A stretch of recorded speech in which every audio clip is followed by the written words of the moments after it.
Soy la doctora Gabriela Ibarra, soy la jefa de la sección ecografía de la Cátedra de Obstetricia del Hospital de Clínicas. Hoy les voy a hablar de modificaciones gravídicas. Es importante que conozcamos los cambios que experimenta el cuerpo de la mujer.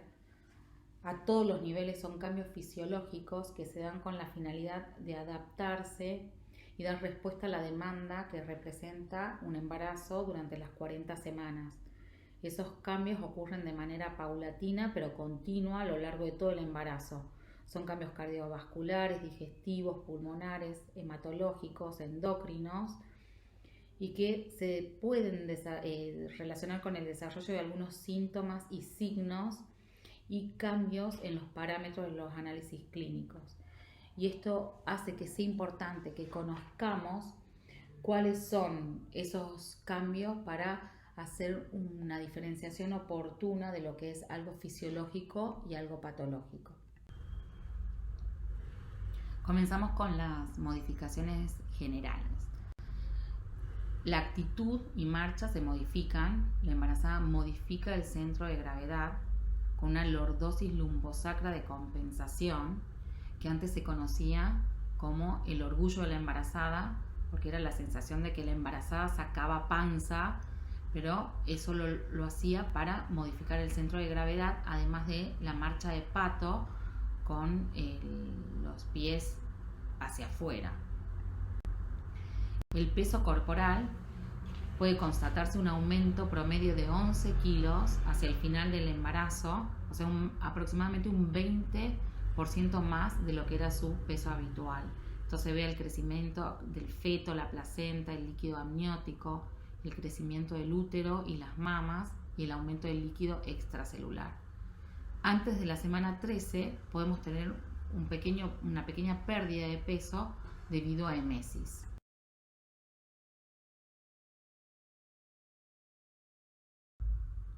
En cuanto a la temperatura corporal, puede haber un aumento térmico de 0,3 a 0,6 grados sobre la temperatura basal preovulatoria, porque hay una fase progestacional prolongada durante el primer trimestre. En la segunda mitad del embarazo, los valores de temperatura vuelven a los valores normales. La piel puede presentar una pigmentación acentuada en la cara, en ese caso se llama cloasma, alrededor de areola y pezón, en la línea media abdominal y genitales externos. Desaparecen o disminuyen después del parto y se deben al aumento de la hormona melanocito estimulante por acción de la progesterona. Pueden aparecer estrías, que en caso de estrías nuevas se presentan rosas y congestivas, y si son blancas nacaradas son estrías previas. Se deben al desgarro de las fibras de la dermis por sobredistensión, y hay factores endocrinos coadyuvantes, el aumento de los corticoides. Una recomendación que le tenemos que dar a la embarazada es que el aumento de peso sea progresivo y dentro de los parámetros normales. Las estrías suelen aparecer en el tercer trimestre justamente por esa sobredistensión de la pared abdominal. A nivel del tejido celular subcutáneo podemos observar edema maleolar, y esto se debe al aumento de la presión intravascular por el aumento del tamaño uterino, dextrorrotación del hígado que comprime la vena cava inferior. Hay una ligera hipoproteinemia y un aumento de la permeabilidad capilar. También en el embarazo, el umbral de estimulación para receptores de la hormona antidiurética se ve disminuido. Eso, sumado a la ligera hipoproteinemia, que favorece la extravasación de líquidos en los lechos capilares, y la vasodilatación vascular venosa, favorece la presencia de edema leve, en especial en los miembros inferiores. Y también observamos acumulación de tejido graso en preparación para la lactancia. A nivel hematológico, aumenta la masa eritrocitaria, pero el volumen plasmático aumenta proporcionalmente más y podemos observar hemodilución, con disminución de la hemoglobina aproximadamente de 2 a 3 gramos por decilitro y caída del hematocrito. El tamaño de los eritrocitos aumenta por acción de la eritropoyetina, que al estimular la producción de eritrocitos favorece la presencia de formas eritrocitarias más jóvenes que son más grandes que el eritrocito maduro.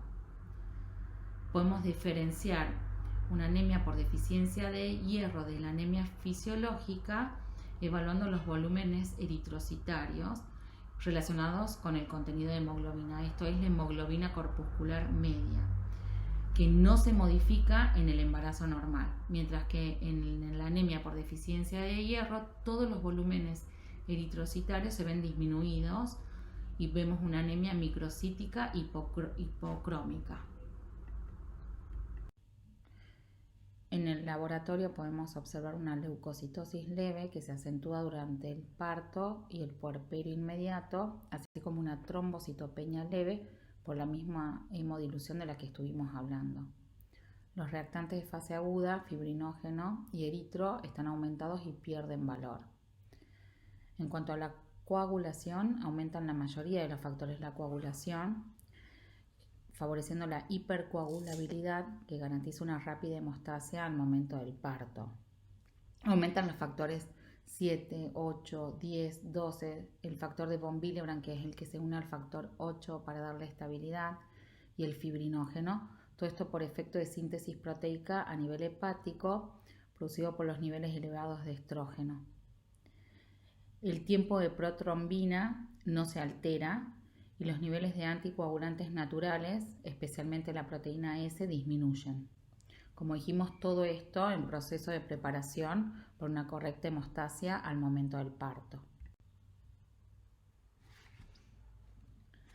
Uno de los cambios más significativos del embarazo ocurre a nivel cardiovascular, en particular el volumen sanguíneo, que se incrementa significativamente.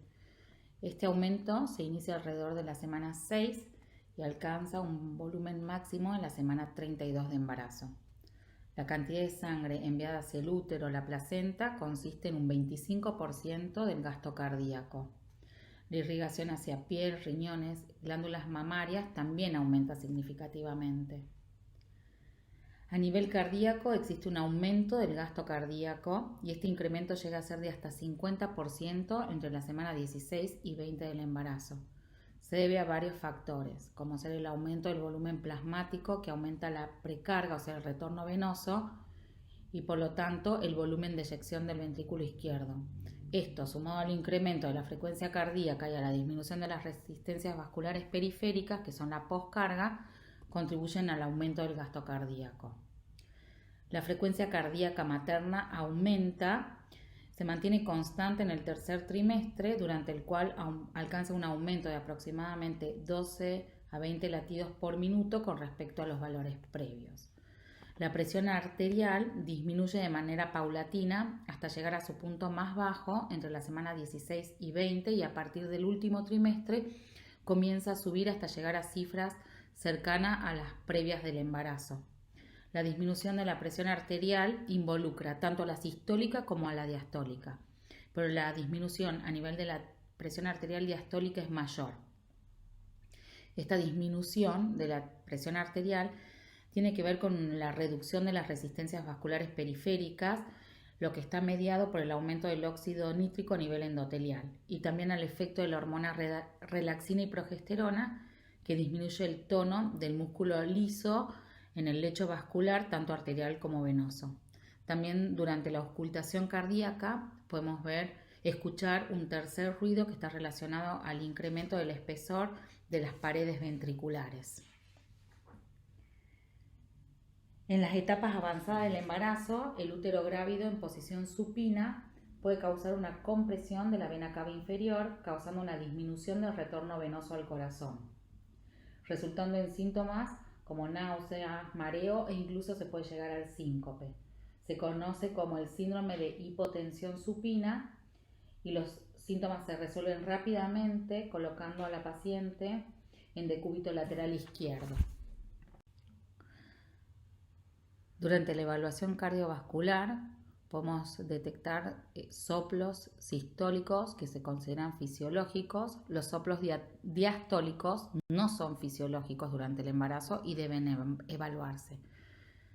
En el electrocardiograma podemos ver una desviación del eje hacia la izquierda con un acortamiento del PR y una depresión del segmento ST. El corazón se desplaza hacia arriba y hacia adelante por la elevación del diafragma.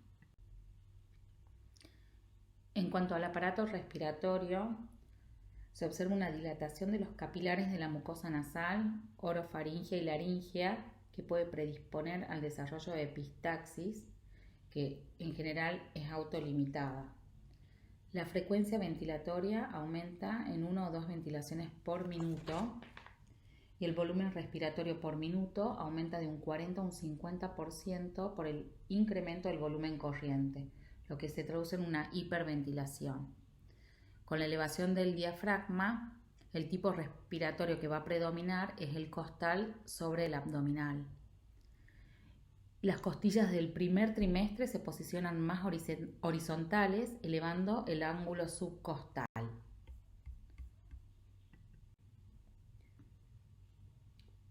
Al inicio del embarazo, el volumen de reserva inspiratoria, que es el volumen adicional que podemos inspirar por encima del volumen corriente, se reduce, ya que el volumen corriente, que es el volumen que se inspira y se expira en una ventilación tranquila y normal, aumenta. Pero en el tercer trimestre, este volumen de reserva aumenta como resultado de la disminución de la capacidad residual funcional, que es el volumen de reserva expiratorio más el volumen residual.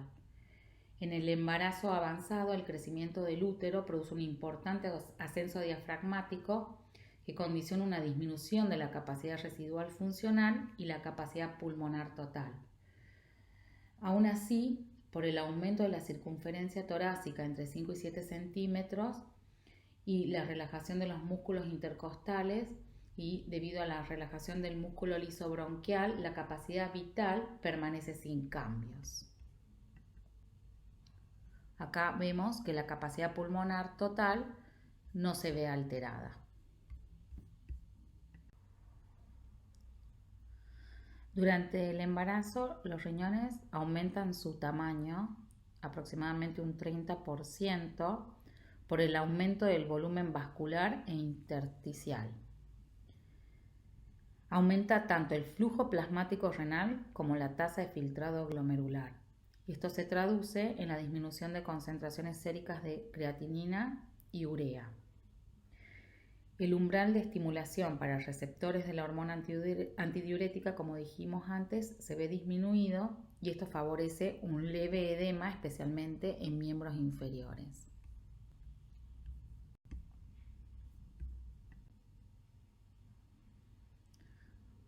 Pueden observarse dilatación, acodadura y desplazamiento lateral de los uréteres, y esto se debe a la relajación del músculo liso ureteral y al efecto mecánico compresivo que ejerce el útero sobre los uréteres, en especial en el derecho. La base del trígono de la vejiga sufre elongación y ensanchamiento, y puede observarse una saculación del piso de la vejiga generando orina residual. Por la compresión del útero y de la presentación, la paciente puede referir también incontinencia de orina funcional y polaquiuria. Los cambios funcionales en los túbulos proximales y los túbulos colectores se traduce en glucosuria y proteinuria.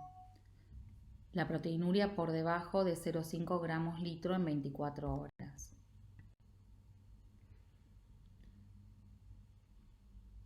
La paciente también puede tener alteraciones orgánicas como gingivitis a nivel de la boca y alteraciones funcionales que puede ser la hipersecreción salival, tialismo, cialorrea, que afecta especialmente a aquellas pacientes que tienen emesis e hiperemesis. El estómago se desplaza hacia arriba con un aumento de la presión intraabdominal y la reducción del tono del esfínter esofágico inferior más la gastroparesia favorecen el desarrollo del reflujo gastroesofágico, pirosis, náuseas y vómitos.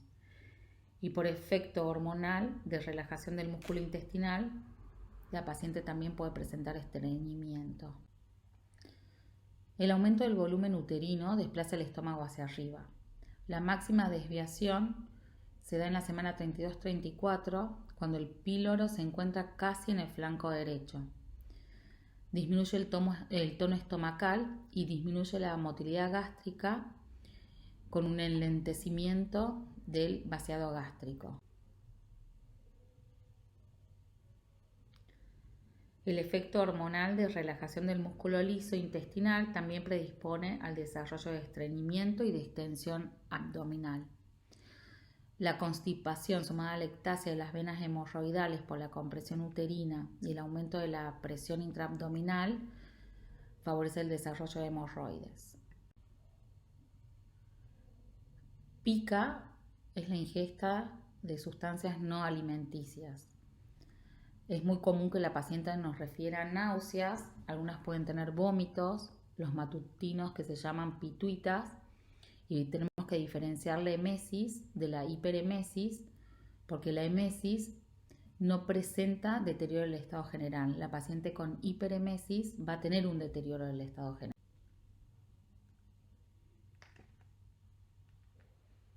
El hígado va a estar elevado y girado hacia la derecha y vamos a observar aumento de las concentraciones séricas de colesterol y triglicéridos, en especial durante el segundo trimestre.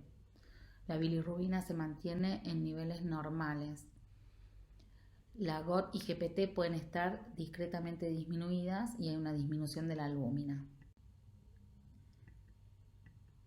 Como cambio a nivel endocrino, la hipófisis incrementa 3 veces su tamaño, principalmente como consecuencia de hipertrofia e hiperplasia de las células que producen prolactina, o sea, las lactótropas, en el lóbulo anterior. Estas células aumentan la producción de prolactina a medida que el embarazo progresa, a fin de preparar las glándulas mamarias para la lactancia.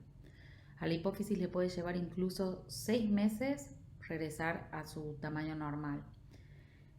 El embarazo normal es un estado de hipercortisolismo fisiológico por la producción placentaria de ACTH y de CRH, que es la corticotropina.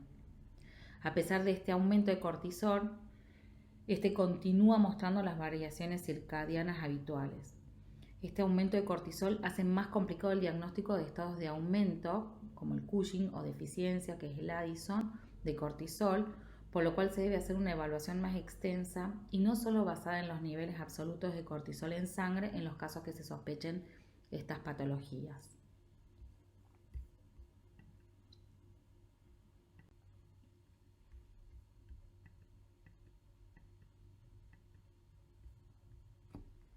Los estrógenos provocan un aumento al doble de la síntesis hepática de la globulina que une a la T4 y la T3, por lo cual los niveles totales de hormonas tiroideas séricas aumentan, pero la fracción libre permanece sin cambios. A pesar de este aumento de los niveles hormonales, el tamaño de la glándula tiroides permanece sin alteraciones y no hay signos de hipertiroidismo. La TSH por parte de la hipófisis anterior disminuye transitoriamente en el primer trimestre como resultado de los niveles aumentados de la HCG, que tiene una estructura muy similar a la de la TSH, con lo cual se produce una retroalimentación negativa.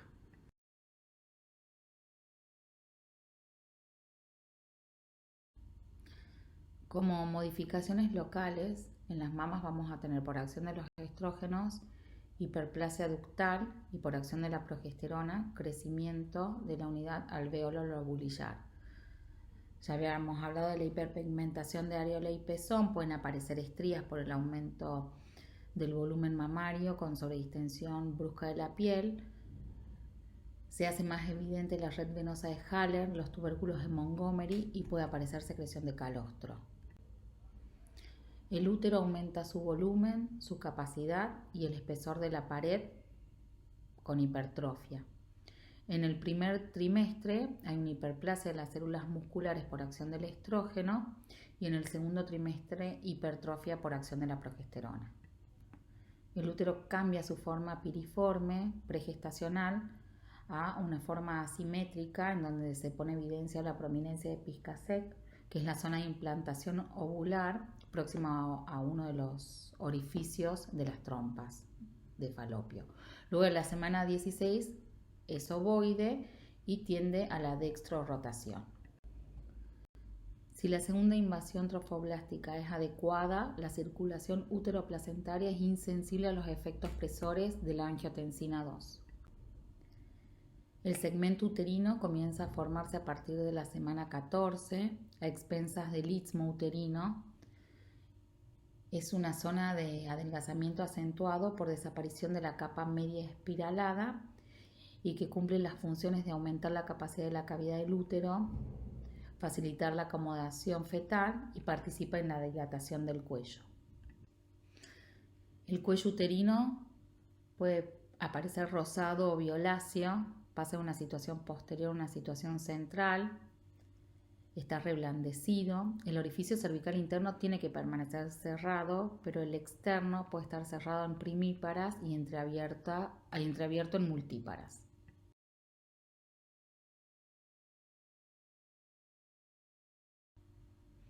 En vagina y perinea hay un aumento de la vascularización e hiperemia en piel y músculos de perinea y vulva. El pH es ácido y hay un aumento del grosor de la mucosa vaginal, relajación del tejido conectivo e hipertrofia del músculo liso. Como les dije al comienzo de la clase, la importancia de conocer los principales cambios que experimenta la fisiología de la mujer durante el embarazo radica en la oportuna y adecuada diferenciación entre lo que es un estado fisiológico y un estado patológico. Muchas gracias.